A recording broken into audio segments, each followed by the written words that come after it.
दोस्तों नमस्कार। दोस्तों जो दहेज की धारा है 498 ए आईपीसी, जो वर्तमान में धारा 86 बीएनएस कहलाती है, नए कानून के तहत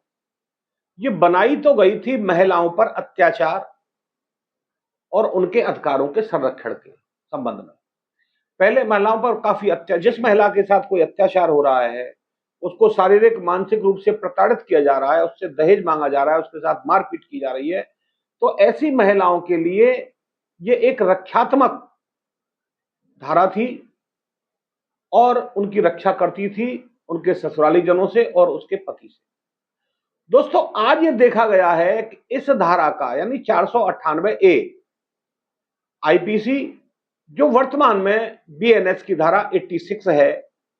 का अधिकतर दुरुपयोग किया जा रहा है और महिलाओं के द्वारा अपने पति और ससुराली जनों को बुरी तरह से प्रताड़ित किया जा रहा है। कभी उनको जेल में भेजने की धमकी दी जाती है,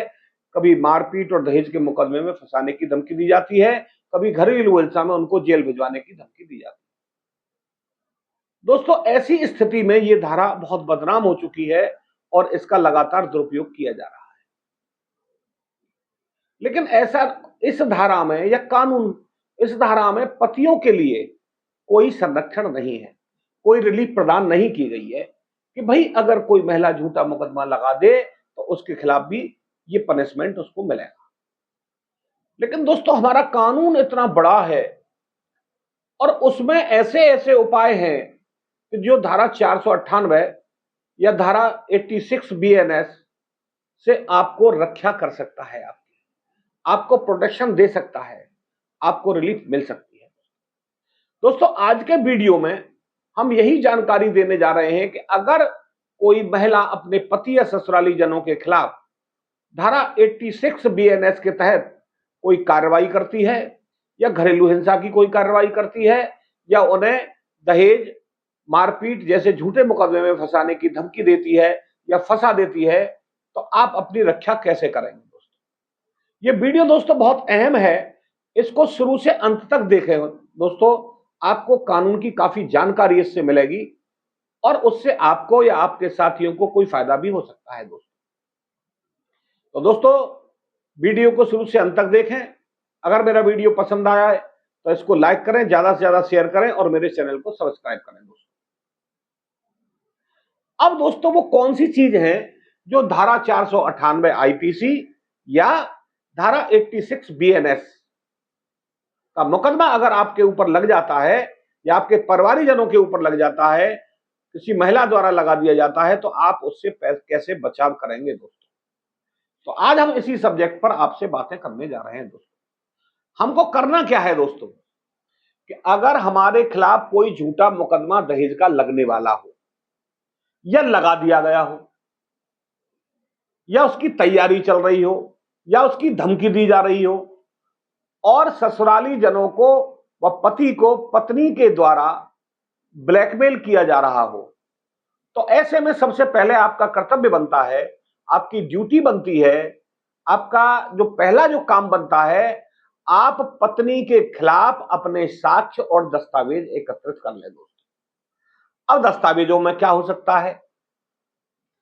भाई, आपके यानी पति या पति के परिवारजनों तथा पत्नी व पत्नी के परिवारजनों के मध्य या रिश्तेदारों के मध्य कोई बातचीत हुई हो या कोई एसएमएस संदेश गए हो, कोई ईमेल हुआ हो या कोई पत्र हो, पत्र के जवाब हो, कॉल रिकॉर्डिंग हो, कोई वीडियो रिकॉर्ड हो, जिससे ये साबित होता हो कि पत्नी पक्ष जो है थ्रेटिंग दे रहा है मुकदमे में फंसाने की या आपको ब्लैकमेल कर रहा है, वो सब सबूत आपको इकट्ठा करना बहुत जरूरी है। दूसरा सबूत आप ये इकट्ठा कर लें कि अगर पत्नी घर छोड़कर अपनी मर्जी से चली गई है बिना किसी कारण के, तो ये सबूत जरूर जुटाएं कि पत्नी जो है बिना किसी कारण के, बिना किसी वजह के अपनी इच्छा से घर छोड़कर चली गई है और बार बार प्रयास करने के बावजूद भी वो नहीं आ रही है। इसके लिए दोस्तों आप कर सकते हैं कि अगर आपकी पत्नी घर छोड़ के चली गई है तो आप उसको एसएमएस संदेश भेजें कि भाई आप आ जाइए, यहां के रहिए, या आप उससे फोन पर बातें करें, उसकी बातों को रिकॉर्ड करें,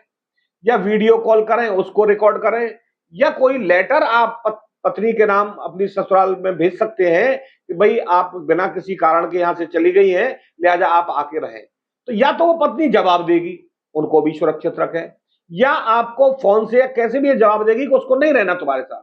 तो अगर ऐसी रिकॉर्डिंग आपके पास है तो ये बहुत काम की चीज है दोस्तों। दूसरा, ये साबित करें, ऐसा साक्ष्य जुटाएं कि शादी से पहले या शादी के बाद में पति या उसके परिवारीजनों द्वारा पत्नी से कोई दहेज की मांग नहीं की गई और न कोई दहेज मांगा गया। तो पहला स्टेप यह है कि इस संबंध में आप सबूत अपने इकट्ठे कर लें। अब दूसरा स्टेप होता है दोस्तों, अगर यह अंदेशा आपको है कि आपके खिलाफ धारा 86 बीएनएस के तहत दहेज का मुकदमा दर्ज होने वाला है या दर्ज हो गया है, तो आपको सबसे पहला काम क्या करना है, आपको अग्रिम जमानत लेनी है दोस्तों। एंटीसिपेटरी बेल जो होती है वो आपको लेनी है। उसमें आप क्या कर सकते हैं, कैसे लेंगे, एक अच्छा सा वकील आप करें और सेक्शन 482 बीएनएस के तहत, सेक्शन 482 बीएनएस के तहत अग्रिम जमानत के लिए आप सेशन कोर्ट में या हाई कोर्ट में आवेदन कर सकते हैं और वहां अपने सारे सबूत देकर कोर्ट को यह संतुष्ट कर सकते हैं कि उनके खिलाफ जो एफआईआर की गई है या की जाने की संभावना है वो नितांत झूठे और गलत तथ्यों के आधार पर है। अगर आप कोर्ट को संतुष्ट कर देते हैं तो माननीय न्याय हाई कोर्ट के पास ऐसा अधिकार है कि वो आपको अग्रिम जमानत दे सकती है। अब दोस्तों, अग्रिम जमानत के फायदे क्या होते हैं? अगर आपके खिलाफ कोई मुकदमा दर्ज हो गया है या दर्ज होने वाला है और आपने अग्रिम जमानत अगर माननीय हाई कोर्ट से या सेशन कोर्ट से ले ली है, तो आप पुलिस में बिल्कुल निर्भीकता से पुलिस के पास जा सकते हैं, क्योंकि आपको आपके परिवारीजनों को गिरफ्तारी का कोई भय नहीं रहेगा। और पुलिस में जाकर अपनी बात अपनी ताकत से या अपने सबूतों के साथ पुलिस को यह संतुष्ट कर सकते हैं कि भाई पत्नी के द्वारा पति या उसके परिवारीजनों के खिलाफ जो मुकदमा लगाया गया है दहेज का, वो बिल्कुल झूठा है और ब्लैकमेलिंग करने और उन्हें परेशान करने की नीयत से लगाया गया है। दोस्तों, ऐसी स्थिति में जब अग्रिम जमानत हो जाती है तो आपको जो इन्वेस्टिगेशन हो रहा है उसमें उपस्थित होकर अपनी बात कहने का पूरा पूरा अवसर मिलेगा और आपके साक्ष्य दाखिल करने का पूरा अवसर मिलेगा। दोस्तों, नेक्स्ट जो सेक्शन आता है, नेक्स्ट जो मामला आता है, अगर आपके खिलाफ कोई एफआईआर हो गई है तो आप उसको समाप्त भी करा सकते हैं, बशर्ते आपके पास पर्याप्त अपनी निर्दोषता के सबूत हों। दोस्तों,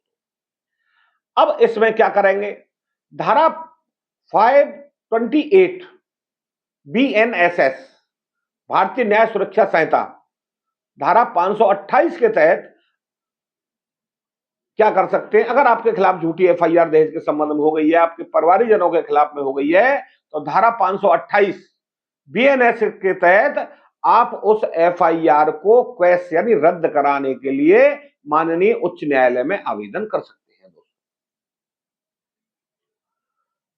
और आवेदन में जब आप अपना सारा सबूत दे देंगे और अपनी निर्दोषता साबित कर देंगे तो माननीय उच्च न्यायालय के द्वारा उस एफआईआर को क्वैश किया जा सकता है। दोस्तों, नेक्स्ट आता है दोस्तों, आप अपनी पत्नी के खिलाफ धारा 156(3) पुराना जो सीआरपीसी के तहत है उस खिलाफ मुकदमा भी दर्ज करा सकते हैं, ये कहते हुए कि पत्नी के द्वारा हमारे खिलाफ झूठा मुकदमा दायर किया गया। अब दोस्तों, अगर दहेज का मुकदमा आपके ऊपर लग जाता है या ये संभावना है कि पत्नी पति के खिलाफ दहेज का झूठा मुकदमा लगा सकती है, तो पति को सर्वप्रथम ये करना चाहिए, सेक्शन 9 हिंदू मैरिज एक्ट के तहत वैवाहिक अधिकारों की पुनर्स्थापना हेतु मुकदमा पत्नी के खिलाफ दायर कर देना चाहिए, दायर कर देना चाहिए दोस्तों, सेक्शन 9 के तहत। और उसमें ना तो पत्नी पे कोई एलिगेशन लगते, सीधा सीधा ये कहा जाता है कि पत्नी बिना किसी कारण के अपने घर चली गई है और बार बार प्रयास करने के बावजूद भी लौट के नहीं आ रही है। यहां सबूत के तौर पर वही एसएमएस, वही वीडियो रिकॉर्डिंग, वही कॉल रिकॉर्डिंग, वही पत्र और पत्र उनके जवाब आपकी एविडेंस में काम आएंगे दोस्तों। अगर आपका रेस्टिट्यूशन ऑफ कंज्यूगल राइट्स का मुकदमा आपके फेवर में डिसाइड हो जाता है तो यह माना जाएगा कि आपकी कहीं कोई गलती नहीं है, आप अपने पार्ट पर बिल्कुल सही है। वहां भी दहेज के मुकदमे से आपको निजात मिल सकती है। अब दोस्तों एक नई अगला जो स्टेप है, आपराधिक षड्यंत्र। अगर पत्नी व उसकी मायके वाले आपके खिलाफ कोई षड्यंत्र रच रहे हैं, आपको झूठे मुकदमे में फंसाने की धमकी दे रहे हैं, आपको ब्लैकमेलिंग कर रहे हैं, तो आपके पास यह विकल्प है कि आप धारा 227 227 बीएनएस के तहत पत्नी व उसके परिवारीजनों के खिलाफ भी मुकदमा दायर कर सकते हैं। अगर दोस्तों आपके खिलाफ झूठा मुकदमा पत्नी के द्वारा दायर कर दिया गया है या आपके परिवारीजनों के खिलाफ दहेज का झूठा मुकदमा दायर कर दिया गया है, तो आप पत्नी के खिलाफ धारा 227 आईपीसी या 266 बीएनएस के तहत जवाबी मुकदमा भी दायर कर सकते हैं दोस्तों, और अपनी सारी बातों को कहते हुए उस मुकदमे को आप दायर कर सकते हैं और सबूत दाखिल करके अपनी निर्दोषता साबित कर सकते हैं। नेक्स्ट आता है दोस्तों आपराधिक धमकी। अगर आपकी पत्नी या आपके ससुरालीजन आपको दहेज, मारपीट, हत्या, छेड़छाड़, बलात्कार या घरेलू हिंसा के झूठे मुकदमे में फंसाने की धमकी देते हैं, आपको लगातार थ्रेटिंग कर रहे हैं, आपको लगातार ब्लैकमेल कर रहे हैं, तो आप क्या कर सकते हैं,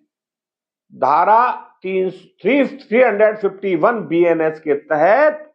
उनके खिलाफ आपराधिक धमकी के जुर्म में मुकदमा दायर कर सकते हैं। दोस्तों ये चीजें मैंने 498 से बचाव के लिए आपको बताई। अगर इनमें से आप किसी बात को करते हैं तो निश्चित रूप से धारा 498 में आपको काफी बेनिफिट मिलेगा। अब ये जो मैंने बताई इनमें ऐसा नहीं है कि अलग अलग मुकदमे दायर करने पड़ेंगे। जो जो अपराध आपके साथ किए गए हैं पत्नी या पत्नी के परिवारीजनों द्वारा, आप उन सभी अपराधों को लिखते हुए और जो जो अपराध जिन जिन सेक्शन में आते हैं उन सेक्शनों को लिखते हुए पत्नी और उसके परिवारीजनों के खिलाफ मुकदमा दायर कर सकते हैं और आपको 498 से निजात मिल सकती है। दोस्तों अगर मुकदमा एक तरफा होता है तो एक पार्टी दबाव में आ जाती है और दूसरी पार्टी शेर होती चली जाती है। तो इसलिए मैं कहूंगा कि अगर आपके खिलाफ कोई दहेज का मुकदमा दायर हुआ है, आपके परिवारीजनों के खिलाफ कोई दहेज का मुकदमा दायर हुआ है, आप निराश ना हो, आप घबराए नहीं। सबसे पहले एंटीसिपेटरी बेल ले लें। एंटीसिपेटरी बेल आपको मिल गई, उसके बाद में सेक्शन 9 का मुकदमा दायर कर दें। सेक्शन 9 का मुकदमा दायर हो गया, उसके बाद में अगर आपको ब्लैकमेल किया जा रहा है, आप षड्यंत्र में फंसाया जा रहा है, मानहानि आपकी की जा रही है, झूठे साक्ष्य आपके खिलाफ बनाए जा रहे हैं, मामला झूठा दर्ज कराया, इन सभी धाराओं को लिखते हुए, सारे तथ्यों को लिखते हुए पत्नी और उसके परिवारीजनों के खिलाफ मुकदमे दायर करें। और जब दोनों तरफ से दबाव आ जाएगा तो दोस्तों उसका एक बेनिफिट होगा, या तो आपके मुकदमे में राजीनामा हो जाएगा और दोनों पार्टी राजीनामा करने के लिए तैयार हो जाएंगी। उससे आपके समय की भी बचत होगी, आपका पैसा भी खर्च नहीं होगा, शारीरिक मानसिक रूप से भी आप परेशान नहीं होंगे। क्योंकि अगर बराबर का पलड़ा हो जाता है तो पत्नी और उसके परिवारीजनों को लगेगा कि भाई इन्होंने भी मुकदमा दायर कर दिया है, अगर हम इनको जेल भिजवाएंगे तो ये भी हमको जेल भिजवा सकते हैं। तो जब बराबर का पलड़ा हो जाता है फिर मुकदमे में राजीनामा की नौबत आ जाती है। और मोस्टली दोस्तों मैंने देखा है और मैंने कराया भी है, बहुत सारे मामलों में राजीनामे हो गए हैं, अब वो बिल्कुल बड़े प्रेम से हैं अलग अलग। तो दोस्तों मैं उम्मीद करता हूं कि ये वीडियो आपको पसंद आया होगा। अगर वीडियो वास्तव में पसंद आया हो तो इसको लाइक करें, ज्यादा से ज्यादा शेयर करें और मेरे चैनल को सब्सक्राइब करें। अगर मेरे वीडियो में किसी तरह की कोई कमी हो तो अपना सुझाव कमेंट बॉक्स में लिखकर भेज सकते हैं। दोस्तों अगली बार एक नई कानूनी जानकारी के साथ हम आपके सामने फिर उपस्थित होंगे। तब तक के लिए जय श्री राम, राधे राधे, जय श्री कृष्ण।